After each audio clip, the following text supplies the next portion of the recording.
주님께서 여러분과 함께 마르코가 전한 거룩한 복음입니다. 주님 영광 받으소서.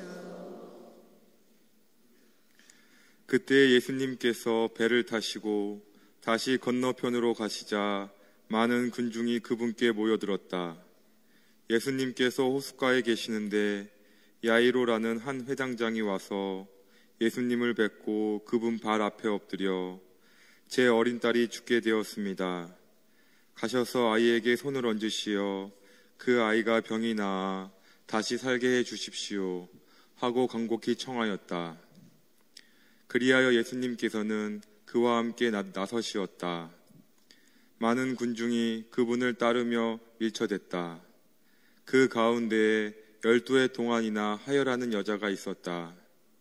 그 여자는 숱한 고생을 하며 많은 의사의 손에 가진 것을 모두 쏟아부었지만 아무 효험도 없이 상태만 더 나빠졌다. 그가 예수님의 소문을 듣고 군중에 섞여 예수님 뒤로 가서 그분의 옷에 손을 대었다. 내가 저분의 옷에 손을 대기만 하여도 구원을 받겠지 하고 생각하였던 것이다. 과연 곧 출혈이 멈추고 병이 나은 것을 몸으로 느낄 수 있었다. 예수님께서는 곧 당신에게서 힘이 나간 것을 아시고 군중에게 돌아서시어 누가 내 옷에 손을 대었느냐 하고 물으셨다. 그러자 제자들이 예수님께 반문하였다. 보시다시피 군중이 스승님을 밀쳐대는데 누가 나에게 손을 대었느냐 하고 물으십니까? 그러나 예수님께서는 누가 그렇게 하였는지 보시려고 사방을 살피셨다. 그 부인은 자기에게 일어난 일을 알았기 때문에 두려워 떨며 나와서 예수님 앞에 엎드려 사실대로 다 아뢰었다. 그러자 예수님께서 그 여자에게 이르셨다. 딸아, 내 믿음이 너를 구원하였다. 평안히 가거라. 그리고 병에서 벗어나 건강해져라. 예수님께서 아직 말씀하고 계실 때에 회당장의 집에서 사람들이 와서는 따님이 죽었습니다. 그러니 이제 스승님을 수고롭게 할 필요가 어디 있겠습니까? 하고 말하였다. 예수님께서는 그들이 말하는 것을 곁에서 들으시고 회당장에게 말씀하셨다. 두려워하지 말고 믿기만 하여라. 그리고 베드로와 야고보와 야고보의 동생 요한 외에는 아무도 당신을 따라오지 못하게 하셨다. 그들이 회당장의 집에 이르렀다. 예수님께서는 소란한 광경과 사람들이 큰 소리로 울며 탄식하는 것을 보시고 안으로 들어가셔서 그들에게 어찌하여 소란을 피우며 울고 있느냐? 저 아이는 죽은 것이 아니라 자고 있다 하고 말씀하셨다. 그들은 예수님을 비웃었다. 예수님께서는 그들을 다 내쫓으신 다음 아이 아버지와 어머니와 당신의 일행만 데리고 아이가 있는 곳으로 들어가셨다. 그리고 아이의 손을 잡으시고 말씀하셨다. 탈리타쿰, 이는 번역하면 소녀야, 내가 너에게 말한다. 일어나라 는 뜻이다. 그러자 소녀가 곧바로 일어서서 걸어 다녔다. 소녀의 나이는 12살이었다. 사람들은 몹시 놀라 넋을 잃었다. 예수님께서는 아무에게도 이 일을 알리지 말라고 그들에게 거듭 분부하시고 나서 소녀에게 먹을 것을 주라고 이르셨다. 주님의 말씀입니다. 그리스도님 찬미합니다. 앉으십시오. 전 예수님, 제 시골 집은 5호선 비행장과 그 앞에 냇갈 있죠? 보셨죠? 그 냇갈 사이에 집 몇 채 있었는데 지금은 비행장 안으로 다 들어가 버렸어요. 철책으로. 고향이 없어졌는데 거기에서 군대 갈 때까지 살았었죠. 그런데 이제 문제는 그 냇갈도 있어서 좀 그렇고 저쪽에서는 비행장이 막고 있어서 전기가 안 들어왔습니다. 전기 안 들어오는 데서 다 살아보셨죠? 네, 몇 명 없을 줄 알았어요. 저희는 정기가 중학교 2학년 때, 제가 중학교 2학년 때 들어왔어요. 그렇게 살았었는데, 뭐, 연탄은 좀 좋을 때 뗐어요. 근데 전에는 다 군불 뗐죠. 집단, 밖에 있는 집단 가지고 와가서, 이제 집단을 이렇게 쌓아놓고, 어른들이 지나가다가 제가 이렇게 꼬마 애기인데, 저는 애들 때 집단 군불 떼고 그랬어요. 부모님들이 다 일 나가셨으니까. 그래서 집단이 무너지면 이제 불 나가지고 제가 죽을 수도 있는 거죠. 그거 보고 막 어떤 분들이 되게 걱정도 하고 그러셨는데, 인명은 제천이라고 아직도 살아있는 거죠. 이제 그런 거죠. 그렇게 불도 떼고 뭐 촛불도 켜고, 근데 뭐 큰 이제 그때는 어려움은 없었던 것 같아요. 그냥 그러려니 하고 살았었는데, 제일 초등학교 들어가니까 큰 문제가 뭐냐면, 아이들이 마징가 제트를 봤다는데 전 그게 뭔지 모르겠는 거예요. 그랜다이저 이런 걸 봤다는데, 미래소년 코난 다 아시죠? 전 모르겠는 거예요. 그게 도대체 뭐냐 했더니 텔레비에서 하는 거래요. 텔레비가 뭐지? 그게 문제더라고요. 초등학교 들어가니까 대화가 안 통하더라고요. 근데 아버지가 텔레비를 하나 사오셨어요. 정말 큰 TV, 9인치 이렇게 9인치 사람 얼굴만한 거죠. 그게 저희 동네 7집인가 밖에 없었는데 첫 TV였어요. 이제 어른들은 저녁 때 뭐 봐요? 수사반장이나 화요일 날 하는 전설의 고향, 내 다리 내놔. 내 다리 내놔. 근데 전기가 안 들어오는데 어떻게 TV를 받겠어요? 뭐로 받겠어요? 배터리. 자동차 배터리로 이제 TV를 봤는데, 배터리는 다 닳잖아요. 집에 자동차가 있어서 그걸 한 거 아니죠. 자동차도 없지만 그냥 자동차 배터리로 충전시켜 와서 딴 데서 일주일을 못 봐요. 이제 배터리가 다 떨어져 가면 이제 아래 위에서 이렇게, 여러분도 잘 모르시죠? 연세 드신 분들도 좋은 때 사신 거예요. 막 이런 얘기하면 맞겠죠? 그래서 아무튼 이게 배터리로 보다 배터리가 떨어져 나가면 이 화면이 좁아져요. 이렇게 좁아지면서 나중에는 이렇게 깨집니다. 근데 문제는 이제 배터리를 충전시키려면 자전거에 싣고 송탄으로 나가서 한 30분 자전거 싣고 나가서, 거기서 배터리가 충전이 금방이 안 돼요. 하루 종일 걸려요. 그리고 1,000원, 그때 1,000원이었어요. 그러면 맡겨놓고 그 다음날 찾아와야 돼요. 근데 이제 그게 아깝고 그렇게 가기 싫으니까, 그러다가 한번 이제 잘못 걸리는 날은 이제 동네 사람들이 모여서 수사반장을 보고 있는데, 그때 수사반장이 이낙훈 씨였나요? 최불암? 이낙훈 씨는 뭐였죠? 뭐 어쨌거나 그분들이 이렇게 도끼살인 사건 뭐 하면서 그 유명했잖아요. 그 범인을 딱 잡으려고 하는데 TV가 막 좁아지기 시작하더니 딱 끝나버리는 거죠. 다 모여가지고 수박 먹고 막 그러고 있다가 수박 껍질 다 집어던지고 막, 이게 뭐 전설의 고향에서 막 내 다리 내놔 내 다리 내놔 이렇게 깡깡맞게 쫓아오다가 갑자기 탁 끊기면, 정말 그 다음부터는 어른들의 술판으로 변했죠, 집이. 그래서 그 전부터는, 그 다음부터는 어떻게 했냐면, 미리 조금 이렇게 줄어드는, 배터리가 떨어져 간다 싶으면 그냥 지체 없이 빼서 그날 안 보고, 하루 안 보고, 그래서 화요일 날이랑 목요일 날이랑 아마 재미난 거 했을 거예요. 그 전날 화요일 날 갖다 줘서, 아니면 아무튼 목요일 날 낮에 찾아와야 돼요. 화요일 날 낮에 찾아오든가. 문제가 이렇게, 그래야 이렇게 탁 끊기지가 않는 거죠. 근데 이제 전기가 들어왔어요. 전기가 어느 날 중학교 2학년 됐더니 전기가 들어온다 그러더라고요. 전기가 들어오니까 너무 편해요. 모든 게 진짜 콘센트가 있어서 꽂기만 하면 빨래도 해주고, 정말 우리 전기밥솥 처음 샀을 때는 온 가족이 둘러 앉아서 과연 이 조그만 것에서 그동안 이렇게 큰 솥에다가 했잖아요. 이렇게 군불 때 가지고 밥을 했는데 요게 기계가 밥을 할 수 있을까? 그래서 가족이 진짜 모여가지고 의심에 가득 찬 눈으로 밥을 한번 해봤죠. 근데 막 김이 막 나잖아요. 김이 나는데 막 가슴이 콩당콩당 뛰고 이게 진짜 밥이 되는 게 아닌가. 밥이 다 돼가지고 뚜껑을 열었을 때 그 감격은 우리 가족 모두 박수 쳤잖아요. 이렇게.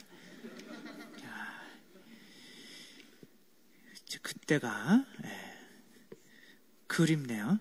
그때가 아무튼 그러고 살았는데, 근데 지금은 보니까 아이들이나 뭐 이런 에너지들이 당연히 그냥 꽂으면 오고 키면 불이 들어오고 그렇게 생각하는 것 같아요. 저절로 그냥 우리가 이 에너지를 얻는 것처럼 저절로 얻는 건 하나도 없죠. 어딘가에서 에너지가 생산이 돼야 돼요.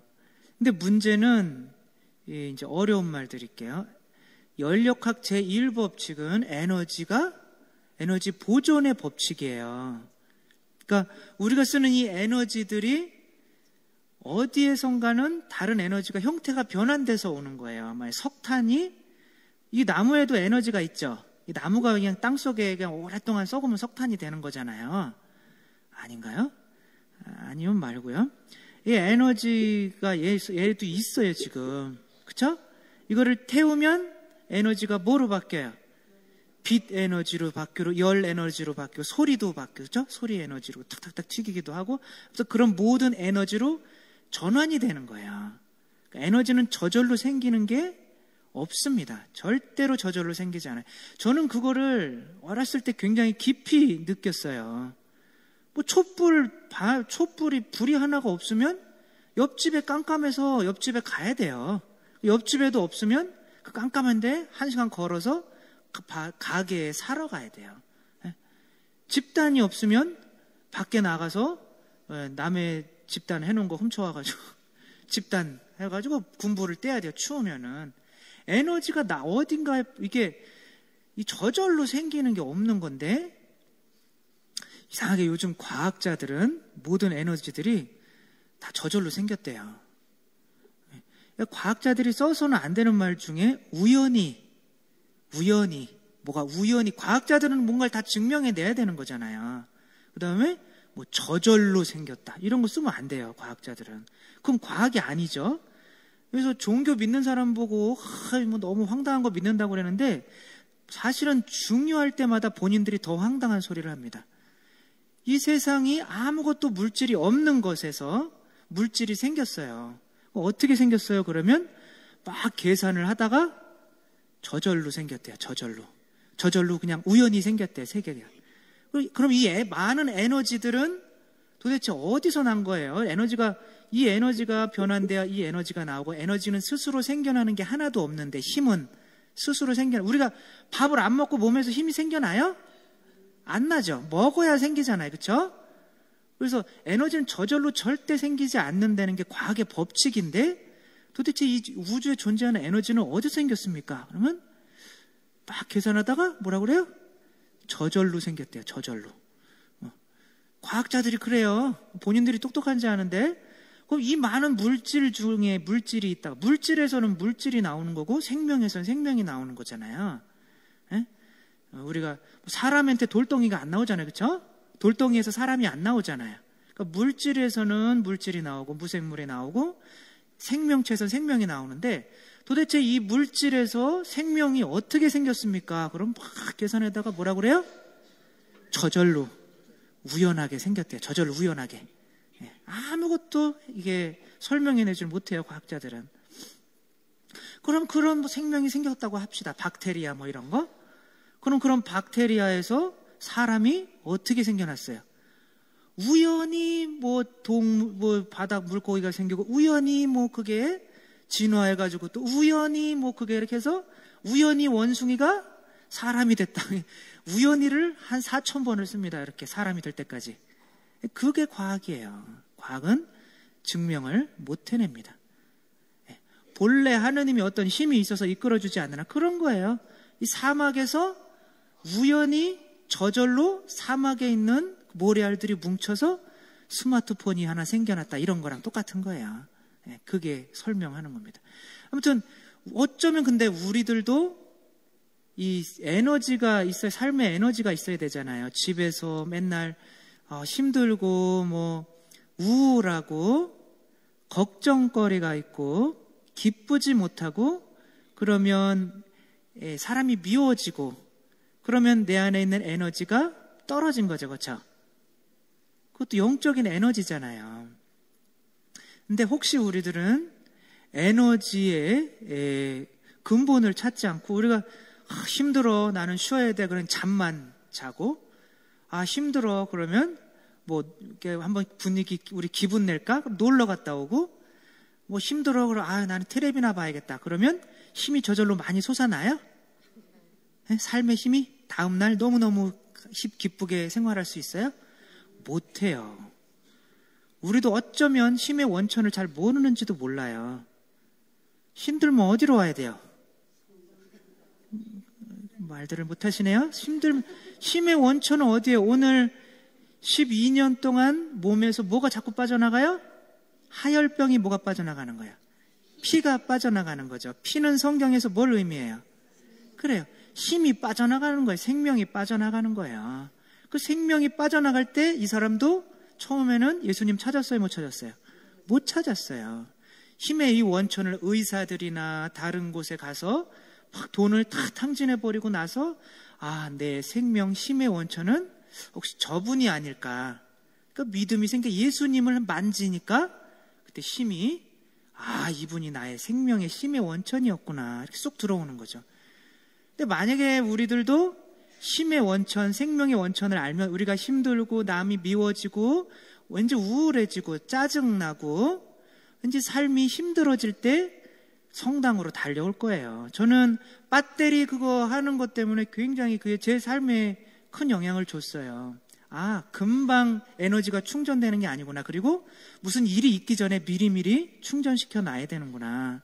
그래서 저는 웬만하면 성당에 하루에 한 3시간 정도는 앉아 있으려고 해요. 물론 2시간 반은 졸죠. 그러나 배터리가 존다고 해서 에너지가 충전이 안 되는 건 아니잖아요. 그렇죠?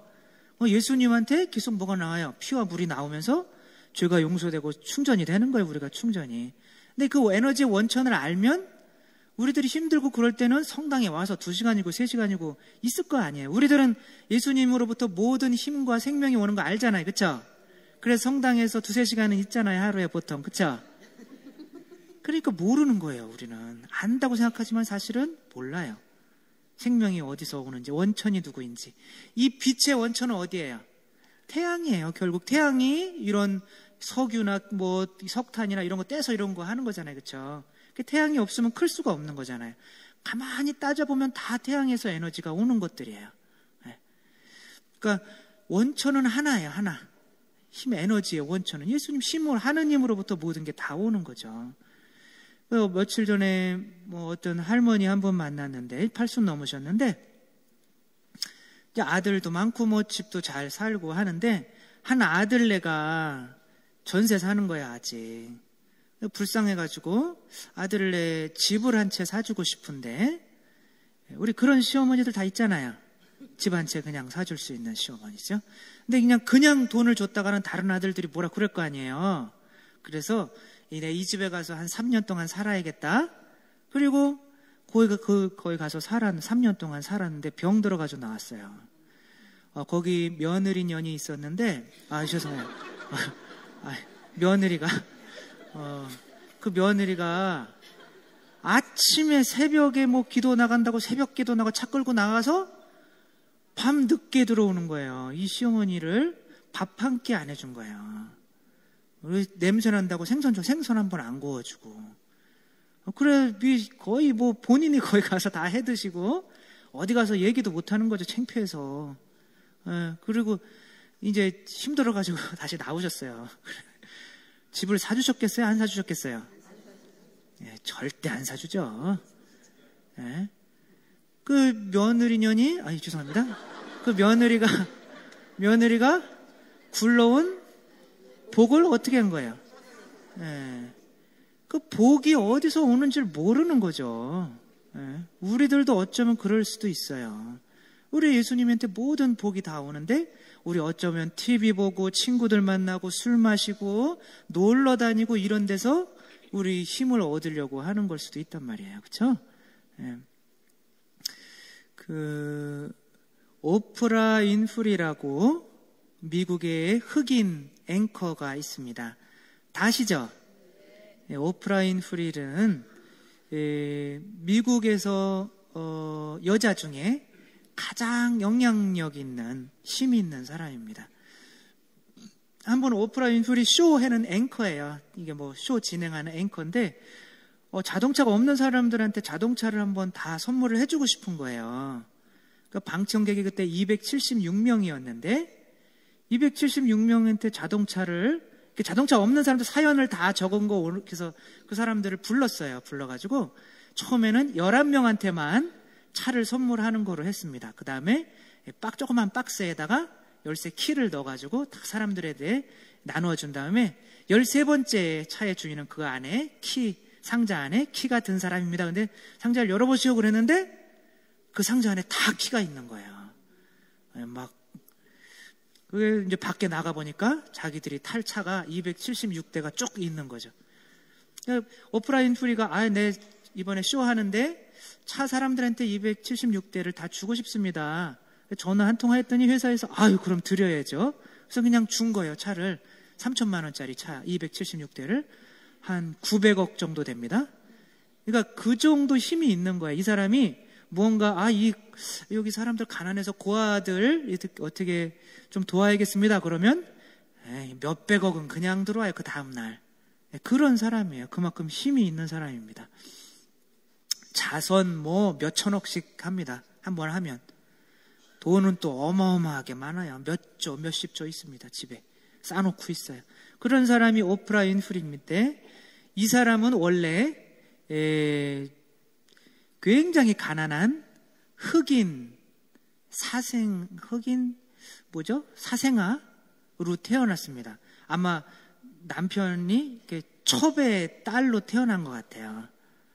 그러니까 이제 굉장히 안 좋은 환경에서 태어나서 9살 때 사촌 오빠한테 강간을 당합니다. 사촌 오빠한테. 14살 때 아이를 낳아요. 14살 때 엄마가 된 거예요. 근데 아이가 또 죽어요. 삶이 아무것도 없어요. 그냥 그래서 그 다음에 술 먹다가 안 되니까 어떻게 해요? 마약합니다. 그래서 마약하고 사고를 저지르고 다니다 보니까 어떻게 해야 돼요? 어디로 가야 돼요? 그러면 깜빵에 가서 삽니다. 깜빵에 가서 살다가 그 아버지가 얘가 이렇게 해서는 안 되겠다. 그래서 책임감이 있었나 보죠. 성경을 읽으라고 줬어요. 그 성경에서 그냥 친구도 없는 거죠. 혼자 읽다 보니까 강아지한테 성경 읽어줬대요. 읽다 보니까 거기에 누가 나오냐면 모세가 나오는 거예요. 모세가 80살까지 아무것도 안 했어요. 근데 하느님의 소명을 딱 느끼고 나서 이스라엘 백성을 구원해내죠. 자기가 모세처럼 느껴지는 거예요. 자기의 롤 모델이 모세라고 합니다. 나가 이렇게 고통받은 거는 다 뜻이 있겠구나. 그래서 그때부터 해다 우연치 않게 앵커에 발탁이 되고 그래서 해다 보니까 그렇게 2005년에는 미국에서 대통령 제치고 가장 영향력 있는 사람 1위였습니다. 지금도 전 세계에서 가장 존경받는 사람 3위에 들어갑니다. 그냥 확 변한 거죠. 그렇죠? 뭐 때문에 변했어요? 말씀 때문에 변한 거죠.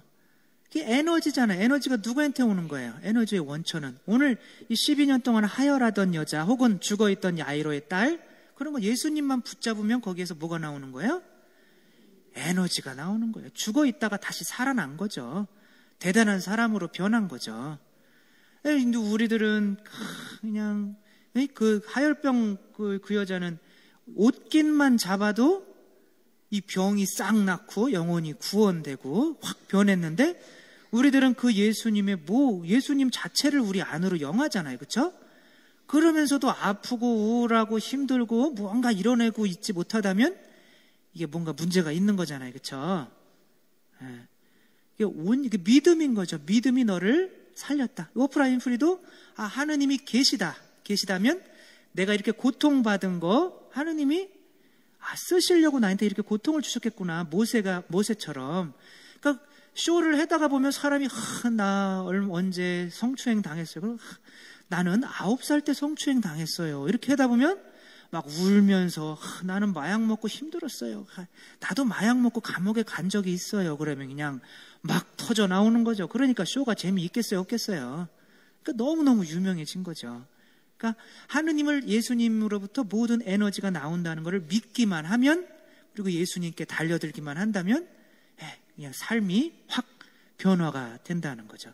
우리들도 어쩌면 못 믿고 있는지 몰라요. 예수님으로부터 모든 에너지가 나오는지. 그냥 성취만 영하고 그냥 주일 미사만 나오고 정말 예수님으로부터 에너지가 온다고 생각한다면 규칙적으로 기도할 수 있게 됩니다. 배터리가 방전되기 전에 미리미리, 무슨 큰 사고 터지기 전에 미리미리 성당에 나와서 매일매일 적어도 1시간 정도 성체조배하고 매일 미사 드리고, 원천을 안다면 평일 미사 이 위쪽에서 하고 평일 미사 없을 때도 성체조배하는 사람들이 가득가득 차겠죠. 정말 우리 마음속에 모든 힘, 에너지, 생명이 하느님으로부터 오는 것을 확실히 믿고 있는지, 아니면 그냥 영혼 구원 그런 조금 약간은 또 모호한 그런 생각하면서 다니고 있는지, 내일 오늘 또 살아갈 수 있는, 1시간 살아갈 수 있는 모든 에너지 그분으로부터 온다는 거, 우리 하열병 걸린 여인과 야이로의 믿음처럼 항상 그분께 딱 붙어 있으려고 노력하고 그분으로부터 모든 힘을 얻는 우리들 됐으면 좋겠습니다.